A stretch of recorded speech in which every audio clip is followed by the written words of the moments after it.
Mamangi hapta da neba ina pharmacy de molom no bom le tai do amuk su ma ga zaba hore to is molom si da molom si dai pasha se loi to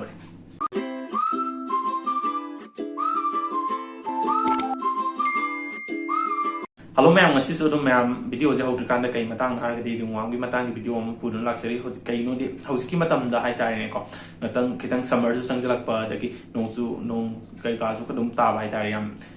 temperature humid oil hai tai si ki matam da yam toina common noina to fungal infection hai tai ne ko ma'am na ringworm kan hai na to akuna ringworm har ga kai tai worm hai tai ne ko tin na thon ma le na ko si se kan ta na te fungus sina tholi ne ko fungus si ki matung ina kai tai fungus si ju khena bagi matung ina koina samda adagi unja na to anba adagi khujin da baw to anba tai khujin da ga thokla ga di dum kitang complicated oi hai tai kai no de treatment je yam matam khar kuina dum chang ba kot pa dumai dum da e hai tai koina mayam ni yam kai na common oi na thing nei si kam ya da hai tai ne ko groin region je like gi sigi jaga si da oi na mayam yam common oi thing nei hai tai ringworm sina tawri je kaino har ga dinga sai skin gi layer ma am nei da na ko koina sidai skin gi superficial layer sida hai tai ne ko ma infection to bai tai ma du living tissue da di kasu kano on da bai tai ko koina ringworm je kai je long na ke har ga di mi da gi mi hai tai ne ko adagi sa da gi mi da long ho ba adagi leba kai ka le ho kai ka da gi dum soil da gi hai tai ne ko adum sida gi lora ga su dum Laura got them me that my transport to by there. I don't go in a ringworm, they're quite long that tin ya have. See, you mapum pongi matuina, maming the tongue and dog later, cook that organ cavities, pong the organ pitiaga, my the organ facia, and mapum pongi matuina, when ringworm system, maming the tongue and dog and the toilet. I don't go treatment, some man about the name. I don't ma'am ringworm symptoms, they don't ma'am, in a hydrosomam, yam common way, what in a domam, and a concrete kaya tare ngasai gi mapam do redness adagi yam haga jabu khotpa khoi gi no da plaque hai ko kaya tare ngasai gi central region hai tare ne ko round oina koi le raga ma center gi sarup si yam kaya tare kem ta to da yam clear roi ba duga magi circumference hai tare ne round aduga sigi round je elevate hai tare kitang hengat po khotpa hai tare sumai adum koi lon da plaque hai tare ne ko sumai adum manifest do rane aduga severe case da di adum ising han bo khotpa adum hai tare ne ko adum ba tarok pa hai tare adubu me amna ringworm tarok mo hale ga hai je kai no har ga de khona treatment ja fadana taw da bai tai fadana incomplete oi gi ba adagi fadana checks lo da bai tai adum fungus se si gi di mala ga adum hinga le ho bai tai akona ringworm je kai gi santok ke na har ga de mi da gi mi da hai tai ne ko kamai na ga de padi sapon pun ba dai bed sheet kumba adugumba adagi mi da gi sa da kumba santok ho ba adagi kai ta koina lebak le house sidagi sudum lahora ga dum sidagi dum mathang mi da dum ai dum transfer to gi bai tai ne ko adu koina ringworm to re na dum doctor da ga su yeng de na ko maximum de dum pharmacy dagi molom ma le ga tai ga khola fa ba ka na dum ma'am dum kamal le dum practice to wi na ko adu bu pharmacy gi mi na khanga bo su de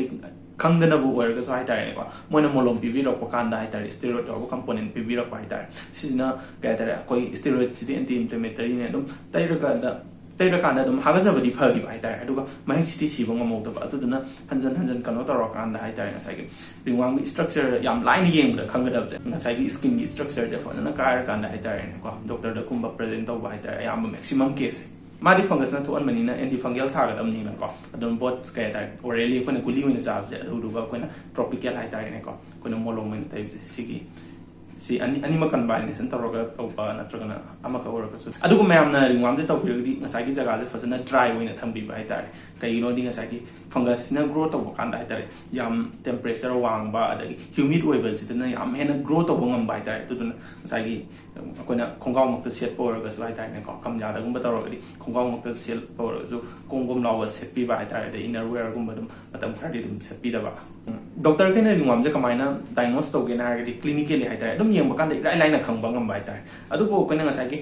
pharmacy dei kai gi da kai kam am taroga siki ngasai gi skin gi structure je fa na ka kan da dum ayam na dum present to ba dum kan da di skin scraping taroga ki os mon na ma lai ko si taroga dum yeng kan da dum lai na bu di dum diagnose to hai tai treatment matang si as well as our compound hai tai as well as dum makan mayam lai gre na ko da luli kana zos kana 1% yaw ba ma lai ne adu dum mostly used to hai tai aduga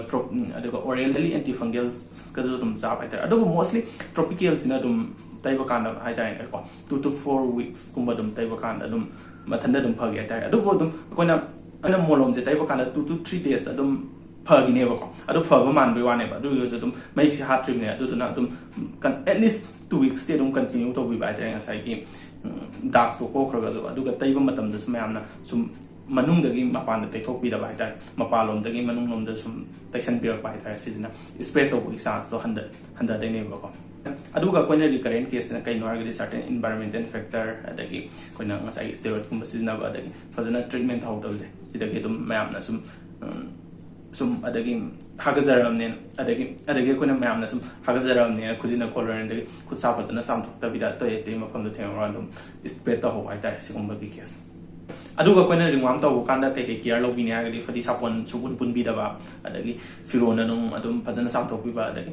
ꯑꯩꯈꯣꯏꯅ ꯀꯝꯌꯥꯗꯕꯨ ꯇꯧꯔꯒꯁꯨ ꯍꯥꯏꯇꯥꯔꯦꯅꯦꯀꯣ ꯃꯌꯥꯝ ꯁꯤꯒꯤ ꯃꯐꯝꯁꯦ ꯑꯗꯨꯝ ꯐꯖꯅ dry ꯑꯣꯏꯅ ꯊꯝꯕꯤꯕ ꯍꯥꯏꯇꯥꯔꯦ ꯃꯇꯝ ꯈꯔꯗꯤ ꯇꯥꯏꯠ ꯋꯦꯌꯔ ꯁꯦꯠꯄꯤꯗꯕ ꯁꯝꯅ ꯍꯥꯏꯔꯀꯥꯟꯗ ꯏꯅꯔ ꯋꯦꯌꯔꯒꯨꯝꯕ ꯑꯗꯨꯝ ꯁꯦꯠꯇꯕ ꯗ꯭ꯔꯥꯏ ꯑꯣꯏꯅ ꯑꯗꯨꯝ ꯊꯝꯕꯤꯕ ꯀꯩꯒꯤꯅꯣ ꯉꯁꯥꯏꯒꯤ ꯐꯪꯒꯁꯁꯤꯅ ꯐꯖꯅ ꯒ꯭ꯔꯣ ꯇꯧꯕ ꯉꯝꯃꯤꯁꯦ ꯍꯥꯏꯇꯥꯔꯦꯀꯣ ꯇꯦꯝꯄꯔꯦꯆꯔ ꯋꯥꯡꯕ ꯑꯗꯩ ꯍ꯭ꯌꯨꯃꯤड ꯂꯩꯕ ꯍꯥꯏꯇꯥꯔꯦ ꯑꯗꯨꯒ ꯁꯤꯒꯤ ꯖꯒꯥꯁꯤ ꯃꯌꯥꯝꯅ ꯌꯥꯔꯒꯗꯤ ꯁꯥꯄꯣꯟꯅ ꯆꯥꯝꯕꯤꯗꯕ ꯍꯥꯏꯇꯥꯔꯦ ꯀꯩꯒꯤꯅꯣ ꯏꯁꯤꯡ ꯑꯆꯝꯕꯅ ꯑꯗꯨꯝ ꯆꯥꯝꯕꯤꯔꯒ ꯑꯗꯨꯝ ꯃꯣꯂꯣꯝꯗꯣ ꯑꯗꯨꯝ ꯐꯖꯅ ꯆꯥꯡ ꯅꯥꯏꯅ ꯇꯩꯕꯤꯕ ꯍꯥꯏꯇꯥꯔꯦ ꯀꯩꯒꯤꯅꯣ ꯉꯁꯥꯏꯒꯤ ꯁꯥꯄꯣꯟꯗ ꯌꯥꯎꯔꯤꯕ ꯀꯦꯃꯤꯀꯦꯜꯁꯤꯅ ꯉꯁꯥꯏꯒꯤ ꯁ꯭ꯀꯤꯟꯁꯦ ꯐꯖꯅ ꯗ꯭ꯔꯥꯏꯅꯦꯁ ꯑꯣꯏꯔꯒ ꯑꯃꯨꯛ ꯁꯦꯀꯦꯟꯗꯔꯤ ꯏꯟꯐꯦꯛꯁꯟ ꯍꯥꯏꯇꯥꯔꯦꯅꯦꯀꯣ ꯑꯇꯣꯞꯄ ꯕꯦꯛꯇꯔꯤꯌꯦꯜ ꯏꯟꯐꯦꯛꯁꯟꯒꯨꯝꯕ ꯑꯗꯨꯒꯨꯝꯕ ꯇꯧꯔꯛꯄ ꯍꯥꯏꯇꯥꯔꯦ ꯁꯤꯗ ꯑꯃꯨꯛ ꯍꯦꯟꯅ ꯁꯤꯚꯤꯌꯔ ꯑꯣꯏꯁꯟꯕ ꯍꯥꯏꯇꯥꯔꯦ ꯑꯗꯣ ꯃꯌꯥꯝ ꯉꯁꯤꯒꯤꯗꯤ ꯚꯤꯗꯤꯑꯣꯁꯦ ꯃꯇꯥꯡ ꯁ꯭ꯋꯥꯏꯗ ꯂꯣꯏꯁꯤꯟꯖꯔꯒꯦ ꯃꯊꯪꯒꯤ ꯑꯃꯨꯛ ꯃꯌꯥꯝꯒꯤ ꯀꯥꯟꯅꯅꯤ ꯈꯟꯕ ꯚꯤꯗꯤꯑꯣ ꯑꯃꯨꯛ ꯄꯨꯗꯨꯅ ꯂꯥꯛꯆꯒꯦ ꯃꯌꯥꯝ ꯉꯁꯤꯗꯤ ꯕꯥꯏ